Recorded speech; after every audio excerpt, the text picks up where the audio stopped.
하나님 아버지, 주님의 선하신 은혜에 이 아침을 맞습니다. 주님과 함께 이 하루를 빛 가운데 걷고자 합니다. 주께서 인도하옵소서.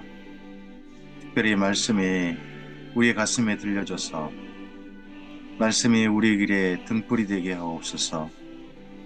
말씀이 하나님의 선하신 마음을 이해하는, 공감하는 하나님의 마음을 밝혀주는 나침반이 되게 하옵소서. 그 말씀과 함께 하나님의 마음과 함께 이 하루 참으로 행복한 하루로 걷게 하옵소서. 의지하오며 예수님 이름으로 기도합니다. 아멘. 네. 오늘은 마태복음 15장에서 18장까지 말씀을 함께 읽도록 하겠습니다. 지금 바울의 사역의 3차 시기의 가장 큰 갈등에 대한, 성도들 갈등에 대한 야고보의 지도와 그리고 제자들의 거기에 대해서 지도했던 마태복음을 우리가 읽고 있습니다. 예수님께서 어떻게 사셨는지, 예수님께서 어떻게 가르치셨는지를 가지고 유대인들을, 특별히 믿는 유대인들을 지도하고 있습니다. 그 가운데 마태복음 15장입니다. 그때 바리새인들과 서기관들이 예루살렘으로부터 예수께 나와 이르되 당신의 제자들이 어찌하여 장로들의 전통을 범하나이까? 떡 먹을 때에 손을 씻지 아니하나이다. 대답하여 이르시되 너희는 어찌하여 너희의 전통으로 하나님의 계명을 범하느냐? 하나님이 이르셨을 때 너의 부모를 공경하라 하시고 또 아버지나 어머니를 비방하는 자는 반드시 죽임을 당하리라 하셨거늘 너희는 이르되 누구든지 아버지에게나 어머니에게 말하기를 내가 드려 유익하게 할 것이 하나님께 드림이 되었다고 하기만 하면 그 부모를 공경할 것이 없다 하여 너희 전통으로 하나님의 말씀을 해하는도다. 외식하는 자들아 이사야가 너희에 관하여 잘 예언하였도다 일렀으되 이 백성이 입술로는 나를 공경하되 마음은 내게서 멀도다. 사람의 계명으로 교훈을 삼아 가르치니 나를 헛되이 경배하는도다 하였느니라 하시고 무리를 불러 이르시되 듣고 깨달으라. 지금 예루살렘에서 갈릴리에 계시는 예수님께 일부러 바리새인들이 찾아와가지고 어, 시비를 건 겁니다. 그랬을 때 먼저는 그들에 대해서 신란하고 예수님께서 그들 반박하시고 난 다음에 우리들에게 말씀하십니다. 입으로 들어가는 것이 사람을 더럽게 하는 것이 아니라 입에서 나오는 그것이 사람을 더럽게 하는 것이니라. 이에 제자들이 나와 이르되 바리새인들이 이 말씀을 듣고 걸림이 된 줄 아시나이까? 예수께서 이르시되 심은 것마다 내 하늘 아버지께서 심으시지 않은 것은 뽑힐 것이니 그냥 두라. 그들이 맹인이 되어 맹인을 인도하는 자로다. 만일 맹인이 맹인을 인도하면 둘이 다 부동에 빠지리라 하시니 베드로가 대답하여 이르되 이 비유를 우리에게 설명하여 주소서. 예수께서 이르시되 너희도 아직까지 깨달음이 없느냐? 입으로 들어가는 모든 것은 배로 들어가서 뒤로 내버려지는 줄 알지 못하느냐? 입에서 나오는 것들은 마음에서 나오나니 이것이야말로 사람을 더럽게 하느니라. 마음에서 나오는 것은 악한 생각과 살인과 간음과 음란과 도둑질과 거짓 증언과 비방이니 이런 것들이 사람을 더럽게 하는 것이요 손으로 씻지 않는 손으로 먹은 것은 사람을 더럽게 하지 못하느니라. 예수님께서요 바리새인들이 와가지고 장로들의 전통을 가지고 시비 걸었던 특히 음식 먹는 문제 가지고 시비 걸었던 이야기를 가지고 이렇게 교훈하셨습니다. 이 교훈이 일부러 여기에서 말씀하신 까닭을 좀 우리가 이해를 해야 됩니다. 이게 뭐냐 그러면 이 예수님께서 입에서 나오는 것이 사람을 더럽게 한다. 장로들의 전통 그게 손으로 씻지 않는 게 우리를 더럽게 한다고 했는데 그렇지 않다는 겁니다. 유대인들의 전통 그거 지켜야 정결해진다. 거룩해진다. 이렇게 지금 주장하는 사람들이 누구냐 그러면 할례파입니다. 할례파고 그걸 다 지켜야 된다. 모든 성도들이 하는 겁니다. 예수님의 믿음 안에서 우리가 거룩해지고 예수님의 믿음 안에서 우리가 의로워졌지. 여전히 장로들의 전통을 지키지 않으면 우리가 더럽다? 그거 아니라는 겁니다. 우리가 죄를 지으면 그것이 우리 죄 아래 끌고 가는 건 있을 수 있겠죠. 죄로만 더럽히지만 장르의 전통이 우리를 더럽힐 수 없다는 겁니다. 근데 유대인들은 특히 할레파 유대인들은 유대인의 전통도 안 지켜도 지금 더럽다 이렇게 주장하는 사람들이 있는 겁니다. 할례를 안 받아도 안 받은 사람은 더럽다. 그러니까 할례를 반드시 받아야 한다. 하고 주장하면서 지금 교회를 괴롭히고 있는 겁니다. 그랬을 때 입에서 입으로 들어가는 게 아니라 입에서 나오는 것이 지금 그렇게 한다. 사실 할레파들의 말 그리고 그들 때문에 참고 참다가 터져나온 바울의 말 이런 것들이 성도들 사이를 지금 더럽히고 있는 겁니다. 그랬을 때 예수님이 이런 예전의 교훈을 가지고 사도들이 예수님이 이렇게 말씀하셨다. 지금 교회를 어지럽힌 사람들 당신들 전통을 안 지켜서가 아니라 당신들 입에 나오는 말 때문에 지금 교회가 어지러워지고 있다 하고 지금 사도들이 꾸짖고 있는 거죠. 예수님의 말씀을 통하여서. 예수께서 거기서 나가사 두로와 시돈 지방으로 들어가시니 가나안 여자 하나가 그 지경에서 나와서 소리질러 이르되 주 다윗의 자손이여 나를 불쌍히 여기소서 내 딸이 흉악하게 귀신 들렸나이다 하되 이번에는요 두로와 시돈 지방 갔을 때 가나안 여자라고 돼 있습니다. 그러면 이거 유대인 여자가 아니에요. 유대인 여자도 아니고 이방 여자입니다. 아니 이거 남자 여자 좀 구별이 좀 심히 드는 때 아닙니까? 거기다가 이방인 여인입니다. 근데 그 여인이 예수님께 불쌍히 여기달라 자기 딸이 귀신 들렸다라고 도움을 청합니다. 예수는 한 말씀도 대답하지 아니하시니 제자들이 와서 청하여 말하되 그 여자가 우리 뒤에서 소리 지르고 오니 그를 보내소서. 제자들이 뭐 해달라고 하냐? 좀 보내주시옵소서. 저 도움 못 준다 하고 보내주시옵소서. 제자들이 도움 그 여자를 도와달라고 하지 않습니다. 그냥 보내달라고 하는 겁니다, 지금. 예수께서 대답하여 이르시되 나는 이스라엘 집에 잃어버린 양 외에는 다른 데로 보내심을 받지 아니하였노라 하시니 여자가 와서 예수께 절하며 이르되 주여 저를 도우소서 대답하여 이르시되 자녀의 떡을 취하여 개들에게 던짐이 마땅하지 아니하니라. 지금 예수님의 말씀은요 여인에게 상당히 모독적인 아주 모욕적인 말씀을 하시는 겁니다. 너 도와줄 수 없다. 당신 도와줄 수 없어. 나는 이스라엘 민족이 같고 우리는 이방인들을 개로 여깁니다. 이방인들을요 더럽다고 하는 겁니다. 더러운 짐승처럼 여기는 겁니다. 그 말을 그대로 합니다. 하필 앞에서 장로들의 전통 음식 먹는 거 더럽다고 하는 것 가운데 그 다음에 예수님께서 이 가나안 여자 만났던 사건을 일부러 뒤에 한 곳에 기록해 주고 있는 이유가 있는 거죠. 여자가 이르되 주여 올소이다마는 개들도 제 주인의 상에서 떨어지는 부스러기를 먹나이다 하니 이에 예수께서 대답하여 이르시되 여자여 내 믿음이 크도다 내 소원대로 되리라 하시니 그때로부터 그의 딸이 나으니라. 네, 예수님께서 우리들이 개처럼 여기는 이방 여인의 딸의 이방 여인의 그 소원도 들어주셨다. 예수님은 이방 사람도 불쌍히 계셨다 하는 이야기를 여기서 하고 있습니다. 예수님은 그 여인을 더럽다고 하지 않으셨다 하는 겁니다. 우리가 그 여인의 도움을 들어줬다는 겁니다. 이게 지금 현재 믿는 유대인들이 가져야 할 자세입니다. 예수께서 거기서 떠나서 갈릴리 호숫가 이르러 산에 올라가 앉으시니 큰 무리가 다리 저는 사람과 장애인과 맹인과 말 못하는 사람과 기타 여럿을 데리고 와서 예수의 발 앞에 앉힘에 고쳐 주셨습니다. 유대인들은요, 여기 다리 저는 사람, 장애인, 맹인, 말 못하는 사람, 기타 여럿 있는데 이들을요, 유대인이라 할지라도 부정한 사람, 더러운 사람으로 여깁니다. 왜요? 이런 사람들은요, 성전에 들어가서 제사를 그 당시 못 드렸습니다. 제사를 드릴 수 없는 사람들입니다. 이 사람들은. 그러니까 제사를 못 드리니까 죄 용서를 못 받았다. 그러니까 그 사람은 더러운 사람이다. 하고 그런 인식을 가지고 있습니다. 근데 예수님은 그런 사람들 다 고쳐주셨습니다.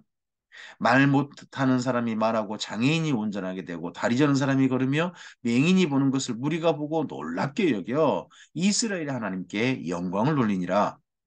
예수께서 제자들을 불러 이르시되 내가 이러한 무리들을 불쌍히 여기노라. 그래서 여기 15장은요. 이스라엘 민족 사람들이 이스라엘 사람들은 더럽다고 하는 그런 모든 사람들을 불쌍히 여기신 예수님의 이야기입니다. 돌보시는 거죠. 우리가 이웃을 향해서 안타까운 마음이 있어야지. 저 사람은 더러워. 저 사람은 나랑은 말이 안, 저 사람은 참 나보다 격이 낮아. 막 이렇게 해가지고 차별하면 안 되는 겁니다. 예수님은 그런 사람을 차별하신 게 아니라 아예 그냥 외면하신 게 아니라 그런 사람들을 향해서 불쌍히 여기셨습니다. 이 마음이 바로 주님의 제자들인 우리의 마음이어야 할 것입니다. 그들이 나와 함께 있은지 이미 사흘임에 먹을 것이 없도다. 길에서 기진할까 하여 숨겨 보내지 못하겠노라. 이 마음이 우리 마음이야죠. 길에서 기진할까 하여 숨겨 보내지 못하겠노라. 제자들이 이르되 광야에 있어 우리가 어디서 이런 무리가 배부를 만큼 떡을 얻으리까? 예수께서 이르시되 너희에게 떡이 몇 개나 있느냐? 이르되 7개와 작은 생선 2마리가 있나이다 하거늘 예수께서 무리에게 명하사 땅에 앉게 하시고 떡 7개와 그 생선을 가지사 축사하시고 떼어 제자들에게 주시니 제자들이 그 무리에게 주매 다 배불리 먹고 남은 조각을 7강줄에 차게 거두었다라고 합니다. 오병이어 사건도 그러고 여기 칠병이어 사건도 그런데요. 예수님께서 축사하시고 난 다음에 그걸 제자들에게 주셔서 제자들이 나눠지게 하셨습니다. 오늘 우리 손에 들려진, 오늘 우리에게 가진, 오늘 우리가 가지고 있는 것들은 주님께서 우리에게 나눠주신 것으로 우리가 여겨야 할 것입니다. 우리에게 나눠주신 그럼 까닭은 무엇입니까? 우리를 통해서 무리들에게 불쌍히 여겨서 무리들을 불쌍히 여겨서 그들을 위해 사용하라고 우리에게 맡겨주신 것일 겁니다. 우리의 시간, 우리의 재능, 우리의 마음, 예, 우리의 여러 가지고 있는 것들이 주께서 우리에게 나누어 주신 것이었으면 좋겠습니다. 먹은 자는 여자와 어린이 외에 4천 명이었더라. 예수께서 무리를 흩어 보내시고 배에 오르사 마가단 지경으로 가시니라. 마태복음 16장입니다.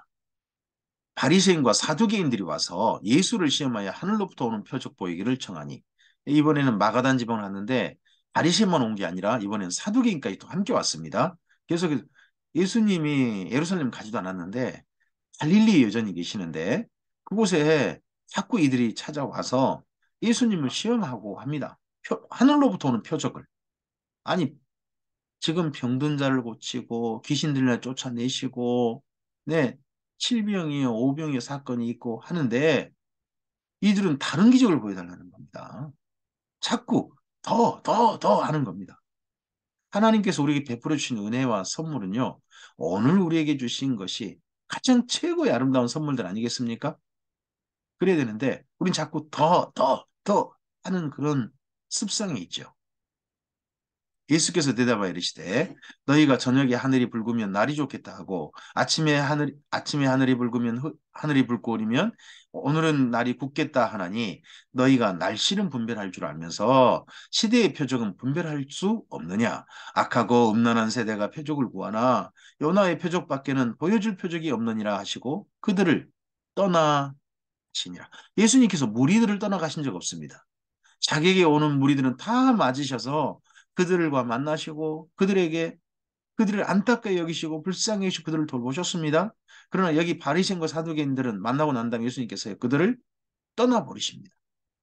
예수님께서 오늘 우리를 찾아오셔서 우리를 떠나시는 게 아니라 우리와 함께 거하시고 우리를 걸음을 인도하시고 우리를 진리 가운데 돌보고 계시지 않습니까? 우리가 예수님께 불쌍히 여김 받은 무리들이 아닙니까? 그러한 사람들로서 주님의 사람답게 우리 또한 이런 마음 가졌으면 좋겠습니다. 예수님께서 이 악하고 음란한 세대, 그가 누구냐 그러면요. 예, 더럽다고 바리새인들이 더럽다고 하는 무리들이 아닙니다. 바리새인과 사두개인들, 자기들은 거룩하다 하는 그 사람들 보고 예수님께서 악하고 음란한 무리라고 합니다. 음란한 세대라고 그럽니다. 그런 사람들한테 예수님께서 십자가의 표적, 무덤에서 3일간 계시다가 부활하신 그 표적, 그거, 그거밖에 보여줄 거 없다 하십니다. 제자들이 건너편으로 갈새 떡 가져가기를 잊었더니 예수께서 이르시되 삼가 바리새인과 사두개인들의 누룩을 주의하라 하시니 제자들이 서로 논의하여 이르되 우리가 떡을 가져오지 아니하였다 하거늘 예수께서 아시고 이르시되 믿음이 작은 자들아 어찌 떡이 없으므로 서로 논의하느냐 너희가 아직도 깨닫지 못하느냐 떡 5개로 5천 명을 먹이고 죽은 것이 몇 바구니며 떡 7개로 4천 명을 먹이고 죽은 것이 몇 광줄이었는지 기억하지 못하느냐 어찌 내 말한 것이 떡의 관함이 아닌 줄을 깨닫지 못하느냐 오직 바리새인과 사두개인들의 누룩을 주의하라 하시니 오늘 우리는 우리가 챙겨야 할 것, 오늘 내 걸로 챙겨야 할 것에 굉장히 마음이 많이 있죠. 저도 여전히 그런 그 습성이 약간 좀 있는 것 같아요. 저에게도요. 어느 잔치집 가서 맛있는 거 있으면 예, 가져가고 싶어요. 예전에 꼭 챙겨갔던 그런 습성이 있어서 그런지 그런 게 있어요. 누군가가 어디 가서 내 걸로 챙길 거 있으면 챙기고 싶은 그런 거 있죠? 제자들도 지금 예수님과 함께 가면 그 떡 광줄이 그런 거 남겨놨으면, 그 자리 남겨놨으면 그거 누가 가져갔겠습니까? 아마 무리들이 길 가는 길에, 자기 집으로 돌아가는 길에 알아서 챙겨갔겠죠. 근데 내가 못 챙겼다고 해가지고, 아이고, 그거 못 챙겨왔네. 그럴 거, 우리 그런 마음 가질 필요 없을 것 같습니다. 예수님과 함께면 그거 다른 사람이 썼겠지 하는 마음. 네. 그런 마음이 조금 더 우리에게 있어야 되겠습니다. 그래서 예수님께서는 이런 바리새인과 사두개인들의 누룩을 취해라 그럽니다. 그게 뭡니까? 그제서야 제자들이 떡의 누룩이 아니요 바리새인과 사두개인들의 교훈을 삼가라고 말씀하신 줄 깨달으니라. 네. 우리가 주님 안에서 신앙생활을 할 때 우리의 삶에 있어서 하나님의 말씀이 우리의 삶의 교훈이 돼야 되고 기준이 돼야 되는데 이제 하나님의 말씀을 사람들이 좀 적용하기 좋게 교회 전통을 만들거든요. 근데 그 전통이 때때로 하나님의 말씀과 상관없는 전통일 수도 있습니다. 우리들이 좀 더 우리 스스로 생각해서 열심히 내주고자 한 것들이죠. 그게 바로 바리새인과 사두개인들의 교훈입니다. 이렇게 하다 보니까 그들이 도리어 하나님을 바르게 만날 수 있게 해야 되는데 이 교훈이 하나님을 바르게 만난 게 아니라 하나님 안에서 잘못된 생각을 가지게 만들고 잘못된 판단 기준을 가지게 만들고 잘못된 자기들만이 거룩하다 하는 그런 왜골수적인 생각을 가지게 만드는 엉뚱하게 될 수도 있거든요. 네, 그런 것들을 삼가라, 주의하라는 겁니다. 먹을 게 주의하라는 게 아닌 거죠. 예수께서 빌립보 가이사랴 지방에 이르러 제자들에게 물어 이르시되 사람들이 인자를 누구라 하느냐 사람들이 일반적인 사람들이 인자를 예수님을 누구라고 하느냐 이르되 더러는 세례요한 더러는 엘리야 더러는 어떤 이는 에레미야나 선지자 중에 하나라 하나이다 이르시되 너희는 나를 누구라 하느냐 시몬 베드로가 대답하여 이르되 주는 그리스도시요 살아계신 하나님의 아들이시니이다 예수께서 대답하여 이르시되 바요나 시몬아 내가 복이 있도다. 이를 내게 알게 하신 이는 혈육이 아니요 하늘에 계신 내 아버지시니라. 또 내가 내게 이르노니 너는 베드로라. 내가 이 반석 위에 내 교회를 세우리니 음부의 권세가 이기지 못하리라. 너는 베드로라. 내가 이 반석 위에 여기 베드로와 반석은 같은 단어가 아닙니다. 베드로라는 사람은 그냥 페트로스 작은 돌멩이에요. 그리고 이 반석할 때 그때가 진짜 큰 바위예요. 이 반석이 뭡니까? 주님을 향한 신앙 고백, 바른 믿음 위에 선 거죠. 사실은 이 반석은요, 진정한 반석은 누구냐 그러면 주님이실 겁니다. 예수님이 우리 교회의 기초돌 아닙니까? 우리 인생이 어디에 서 있습니까? 예, 우리 믿음에 서 있는 게 아닙니다. 우리는 전부 다 예수님이라고 하는 기초돌, 반석 위에 우리 인생의 집을 짓고 있지 않습니까? 주님의 교회를 지어져가고 있지 않습니까? 그래서 내가 이 반석에 내 교회를 세우겠다 할 때 이 반석을 우리의 믿음 그렇게 생각할 수 있습니다만은 그보다 더 예수님이다 생각하셔도 전 가장 적절하다고 생각합니다. 더 적절하다 생각합니다. 내가 천국 열쇠를 내게 주리니 내가 땅에서 무엇이든지 매면 하늘에서도 매일 것이요 내가 땅에서 무엇이든지 풀면 하늘에서도 풀리리라 하시고 이에 제자들에게 경고하사 자기가 그리스도이신 것을 아무에게도 이르지 말라 하시니라. 이때로부터 제자들이 예수님에 대한 바른 신앙 고백했던 가이사라 빌립보의 그 만남, 이곳이 헐몬산 바로 아래죠. 그쪽에서 그 만남 이후에 예수 그리스도께서 자기가 예루살렘으로 올라가 장로들과 대제사장들과 서기관들에게 많은 고난을 받고 죽임을 당하고 제3일에 살아나야 할 것을 제자들에게 비로소 나타내시니 베드로가 예수를 붙들고 항변하여 이르되 주여 그리 마옵소서 이 일이 결코 죽게 미치지 아니하리이다. 예수님 어떻게 그런 말씀하실 수 있습니까? 메시아로 오셨으면 우리들을 저 로마의 압제로부터 벗어나게 하시고 메시아의 나라를 이루시고 그 나라 속에 평안히 살게 해주셔야지. 아, 죽임 당하신다는 그런 말씀하시면 어떡합니까? 라고 베드로가 자기가 알고 있는 범위 내에서 예수님을 나무라는 이야기를 지금 하신 겁니다. 항변했다고 했는데 원래는 나무랬다. 나무랐다. 예수님을 향해서 어떻게 그런 말씀합니까? 라고 예, 핀잔 줬다. 딱 그런 이야기인 겁니다. 원래 단어 표현은. 그러자 예수께서 돌이키시며 베드로에게 이르시되 사탄아 내 뒤로 물러가라. 너는 나를 넘어지게 하는 자로다. 내가 하나님의 일을 생각하지 아니하고 도리어 사람의 일을 생각하는도다.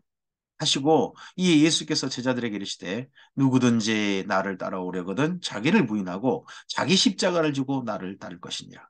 우리가 내 생각을 가지고 예수님을 바라보고 내 생각 안에서 예수님께서 도우시고 내 생각 안에서 하나님 또는 내 삶 안에서 내가 생각하는 상식 안에서 하나님과 만나려고 하다 보면 그건 자칫하면요.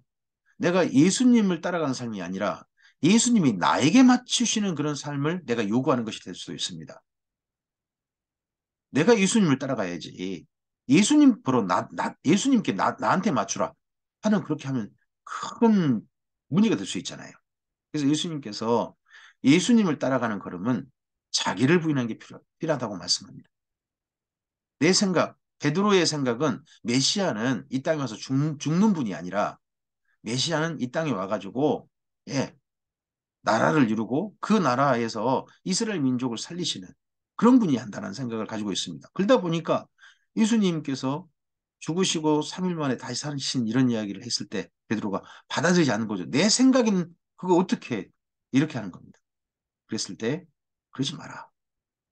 우리는 내 생각을 부인하고 또 내가 져야 할 십자가 있다면 그걸 지고 예수님을 따르는 길이 한다라고 주님께서 신앙 고백한 제자들에게 예, 권면하십니다. 누구든지 제 목숨을 구원하고자 하면 잃을 것이요 누구든지 나를 위하여 제 목숨을 잃으면 찾으리라. 사람이 만일 온천을 얻고도 제 목숨을 잃으면 무엇이 유익하리요? 사람이 무엇을 주고 제 목숨과 바꾸겠느냐? 오늘 우리의 목숨보다 귀한 거 그분이 우리 예수님 맞습니까? 그렇다면 예수님의 뜻에 맞추어서 우리의 삶을 살아갔으면 좋겠습니다. 인자가 아버지의 영광으로 그 천사들과 함께 오리니 그때 각 사람이 행한 대로 갚으리라. 진실로 너희에게 이르노니 여기 서 있는 사람 중에 죽기 전에 인자가 그 왕권을 가지고 오는 것을 볼 자들도 있느니라. 네, 베드로가 봤죠. 12제자 중에 성경을 놓고 보면요. 그리고 사도 요한도 봤죠. 요한계시록이잖아요. 예수님이 왕권을 가지고 오는 것을 보았습니다. 그래서 교회에게 알렸습니다. 사실 12제자 중에 2번 받겠습니까? 더 많은 분도 예수님께서 다시 오실 것을 보여주셨을 걸로 저는 생각합니다. 그래서 그들은 예수님이 이 땅 가운데서 메시아의 나라를 이루지 아니하셨지만 그러한 예수님의 올 나라를 위해서 부활하시고 승천하신 예수님을 위해서 그들은 기꺼이 자기 목숨을 내놓았고 12제자 대부분 다 순교했습니다. 마태복음 17장입니다. 엿새 후에 이런 제자들이 자기 생각을 가지고 예수님을 말리고 특히 베드로가 혼자 한 것처럼 보이지만 전 제자들이라고 생각합니다. 그랬을 때 예수님께 한 엿새 후에 예수께서 베드로와 야고보와 그 형제 요한을 데리시고 따로 높은 산에 올라가셨더니 그들 앞에서 변형되사 그 얼굴이 해같이 빛나며 옷이 빛과 같이 희어졌더라.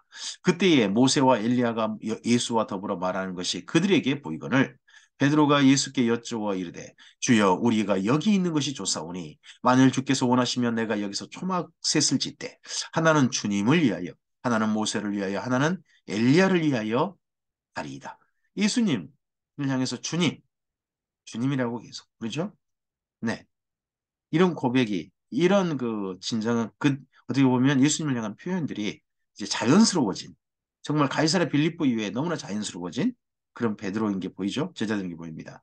말할 때 호련히 빛난 구름이 그들을 덮으며 구름 속에 소리가 나서 이르되 이는 내 사랑하는 아들이요 내 기뻐하는 자니 너희는 그의 말을 들으라 하시니라.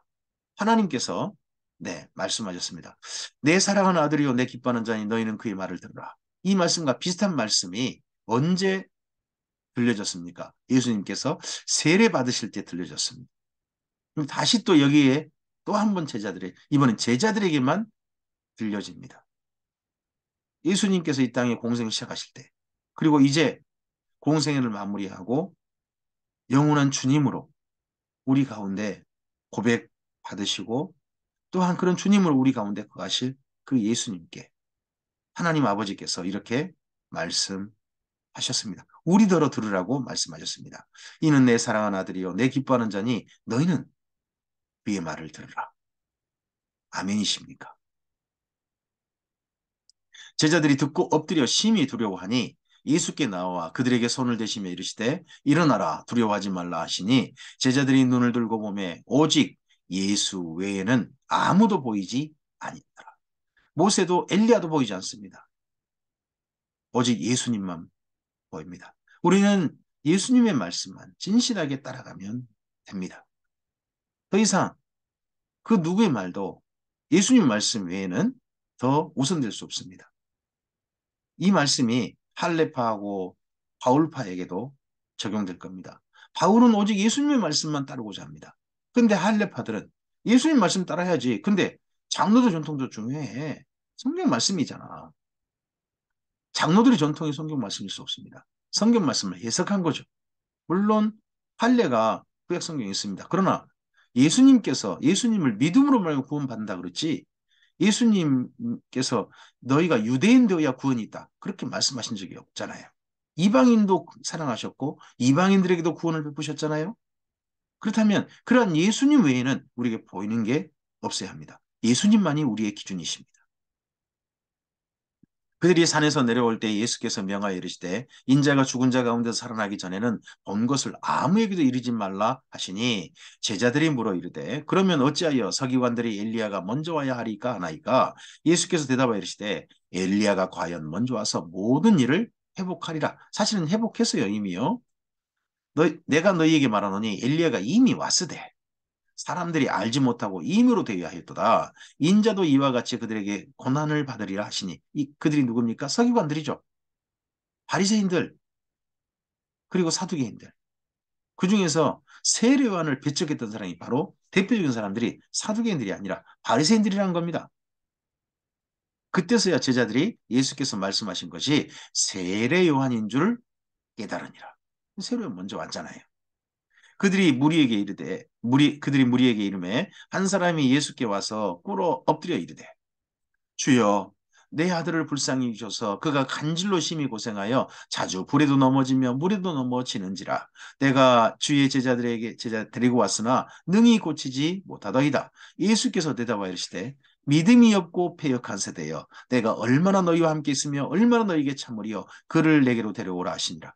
여기에 17장 17절에요. 믿음이 없고 패역한 세대가 누굴까요? 제자들일까요? 아니면 예수님께 와서 지금 제자들이 왔다가 예수님께 오는 그 사람들일까요? 내가 얼마나 너희와 함께 했으며 얼마나 너희에게 참으리요. 그를 내게로 데려오라.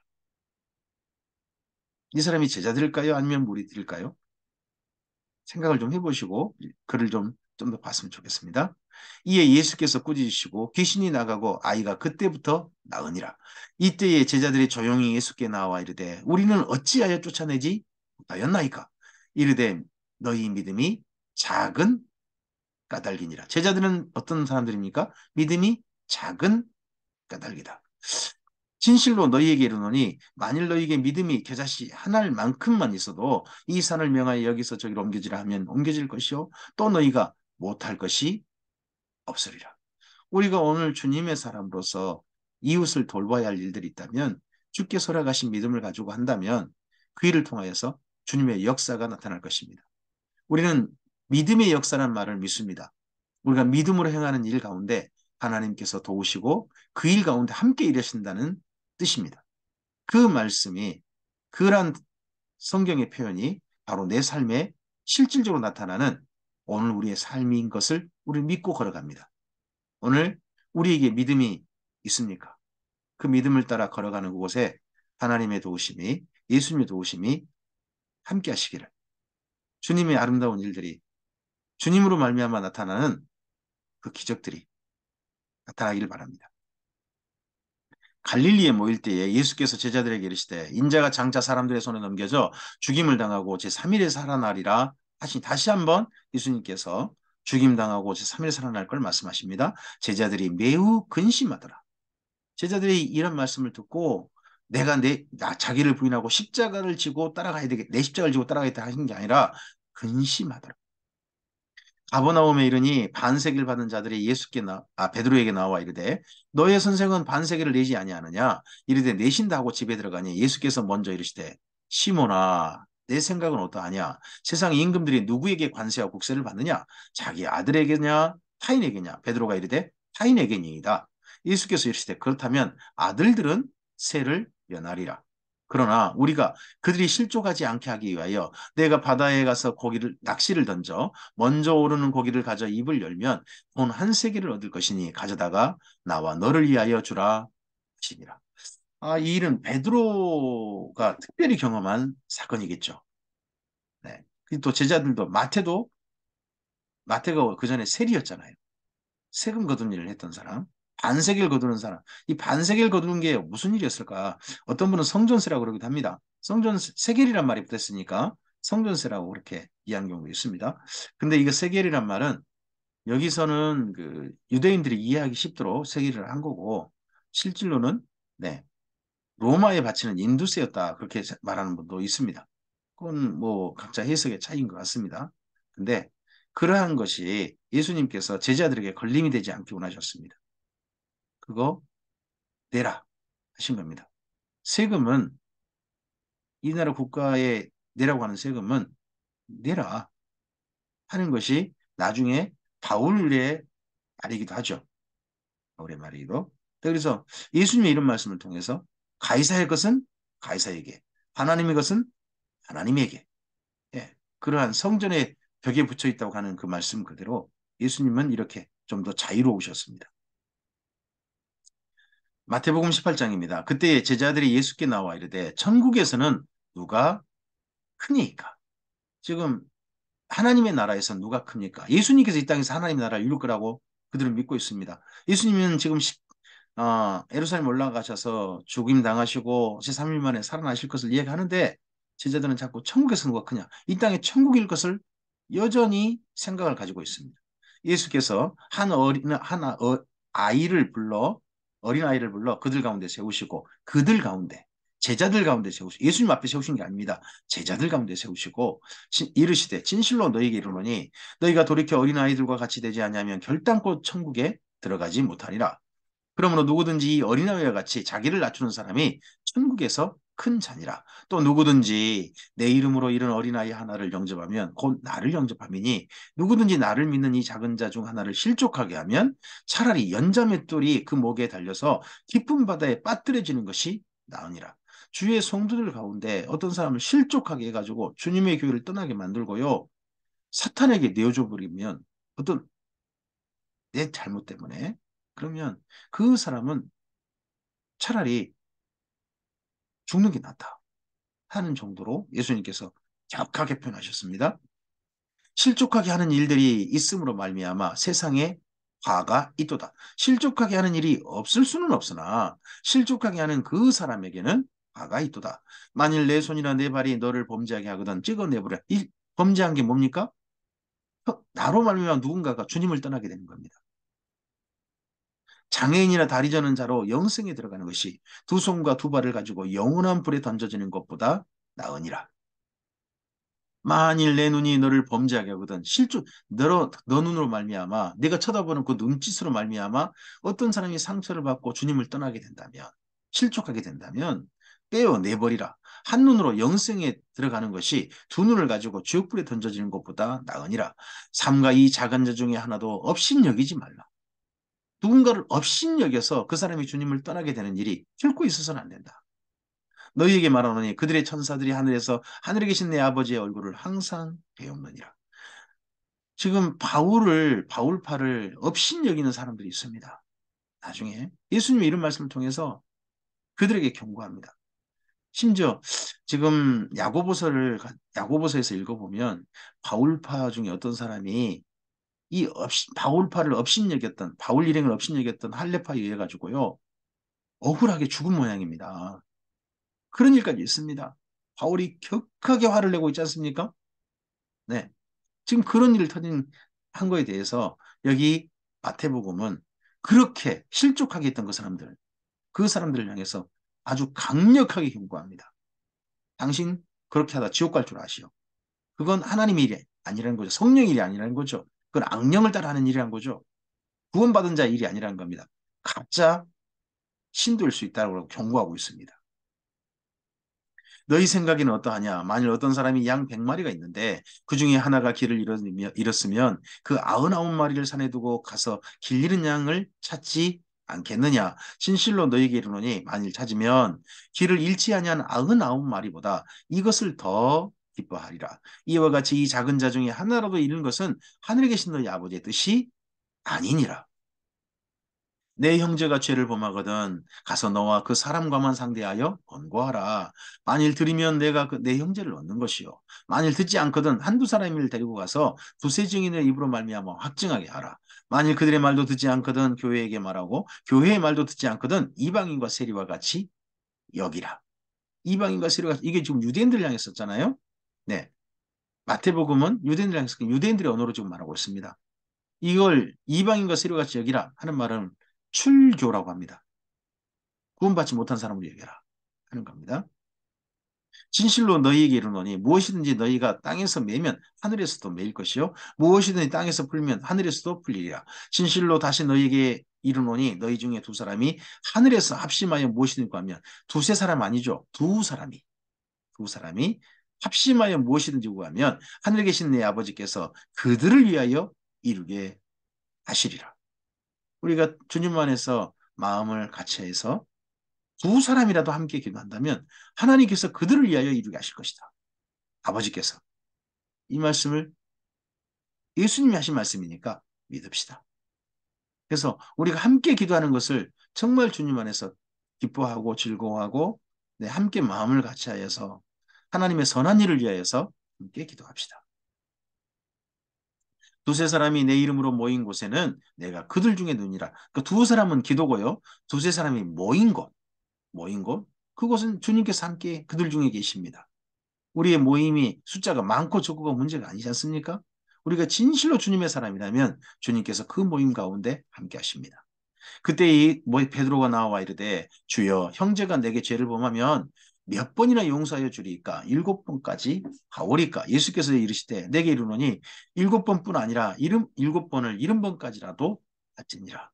지금 사실 바울 일행에게 할례파가 큰 잘못을 하고 있었거든요. 근데 그 잘못에 대해서 깨달은 사람도 있는 거죠. 아, 우리가 하지 말아야 할 일을 우리 형제에게 있다. 그런 사람들에 대해서 바울이 지금 마음을 풀려고 하지 않을 겁니다. 그랬을 때 예수님의 이 말씀을 가지고 네, 다시 한번 권합니다. 진실한 형제라면 진정한 용서를 구하면 진정하게 용서할 수 있다면 예, 용서합시다 하고 예수님 말씀을 통해서 권하고 있습니다. 그러므로 천국은 그 종들과 결산하려 하던 어떤 임금과 같으니 결산할 때 10,000달란트 빚진 자 하나를 데려오매 갚을 것이 없는지라. 주인이 명하여 그 몸과 아내와 자식들과 모든 소유를 다 팔아 갚게 하라 하니 그 종이 엎드려 절하며 이르되 내게 참으소서 다 갚으리이다 하거늘 그 종의 주인이 불쌍히 여겨 놓아 보내며 그 빚을 탕감하여 주었더니 그 종이 나가서 자기에게 100데나리온 빚진 동료 한 사람을 만나 붙들어 목을 잡고 이르되 빚을 갚으라 하며 앞서 자기는 주인한테 10,000달란트 빚졌다 그러잖아요. 달란트는 금단위 은단입니다. 그러면 이 10,000달란트는요 도저히 갚을 수 없는 비용입니다. 너무나 어마어마해요. 근데 100드나리온은요, 한 데나리온이 하루 품삯이거든요. 요즘 말하면 10만 원, 15만 원 그럴까요? 그런 거에 100드나리온 상당히, 이것도 상당하죠, 액수가. 하지만 그건 그런 사람 한 사람을 붙잡아가지고 갚으라. 그 동료가 엎드려 간구하여 이르되 내게 참아주소서 갚으리다 하되 알아가지 아니하고 이에 가서 그가 빚을 갚도록 옥에 가두거늘 빚을 갚으러 옥에 가두었습니다. 그러면서 지촉하는 거죠. 뭐 이것저것 압류하고 막 그런 일들 하는 겁니다. 그 동료들이 그것을 보고 몹시 딱하게 여겨 누구를요? 오기같이 그 사람을 딱하게 여겨 주인에게 가서 그 일을 다 알리니 이에 주인이 그를 불러다가 말하되 악한 종아 내가 빌기에 내가 내 빚을 전부 탕감하여 주었거늘 내가 너를 불쌍히 여긴 것 같이 너도 내 동료를 불쌍히 여김이 마땅하지 아니하냐 하고 주인이 노하여 그 빚을 다 갚도록 그를 옥졸에게 넘기니라. 그럼 그 사람 빚을 다 갚았을까요? 못 갚았죠. 옥에서 못 나오죠. 이게 뭡니까? 경고입니다. 주님께 우리가 용서를 받았습니다. 주님께 죄의 사함을 받았습니다. 주님께 불쌍히 여김을 받았습니다. 그렇다면 우리의 삶이 주님께 그렇게 받은 것처럼 우리 사랑하는 사람들을 향해서 우리 이웃들을 향해서 그러한 마음으로 바라볼 수 있어야 합니다. 특별히 주님의 형제들을 향해서는 더더구나 그러해야 합니다. 그러지 않았을 경우에는요. 주님께서 혹시나 모릅니다. 너는 진짜 구원받은 사람 아니다 하고 지옥에 던져보실지도 해요. 제자들이 여기 18장에서 그런 일들을 경고하고 있습니다. 너희가 각각 마음으로부터 형제를 용서하지 아니하면 나의 하늘 아버지께서도 너희에게 이와 같이 하시리라. 오늘 여기까지 말씀입니다. 예수님께서 무리들을 불쌍히 여기셨습니다. 예수님의 3대 사역을 기억하시죠? 가르치시고 복음을 전하시고 그리고 또 하나 더 뭐 하십니까? 네, 불쌍히 여기셨습니다. 근데 불쌍히 여기시되 예수님께 고백을 받으셨습니다. 너희는 나를 누구라 하느냐. 이게 예수님의 전도입니다. 오늘도 예수님께서는 이 성경 말씀을 통해서 우리에게 말씀하십니다. 나, 나에 대해서 누구라 하느냐. 그런 주님에 대한 고백이 우리의 고백이 있어야 할 줄로 압니다. 그렇게 고백한 우리들에게 주님께서는 이제는 내 생각을 내려놓고 내가 좋아하는 내 삶에 필요한 주님은 내려놓고 주님이 기준이 되어져서 나를 부인하고 기꺼이 십자가를 지고 주님을 따라오라 하십니다. 그러라고 주님께서 변형하셔서 영광스러운 모습을 우리에게 보여주셨습니다. 부활하신 모습을 보여주셨습니다. 왜요? 예수님 모습처럼 우리도 언젠가 변화된 날이 있을 것이니까요. 그러한 주님의 사람으로 오늘 우리의 삶의 주님과 함께 동행하기를 원하십니다. 우리가 형제들끼리 싸우거나 그러한 사람들이 아니라 주님 안에서 주님 안에 한 몸을 이룬 예수님과 함께 동행하는 주님처럼 이웃을 돌보고 정말 불쌍히 여기는 그런 삶으로 우리의 삶이 사용되어지는 우리였으면 좋겠습니다. 주님께서 이 하루 함께 하실 것입니다. 선하신 은혜와 주님께서 함께 하신 그 아름다운 증거로 말미암아 하나님께 영광 돌리는 우리 모두 되기를 주님의 이름으로 축복합니다. 감사합니다.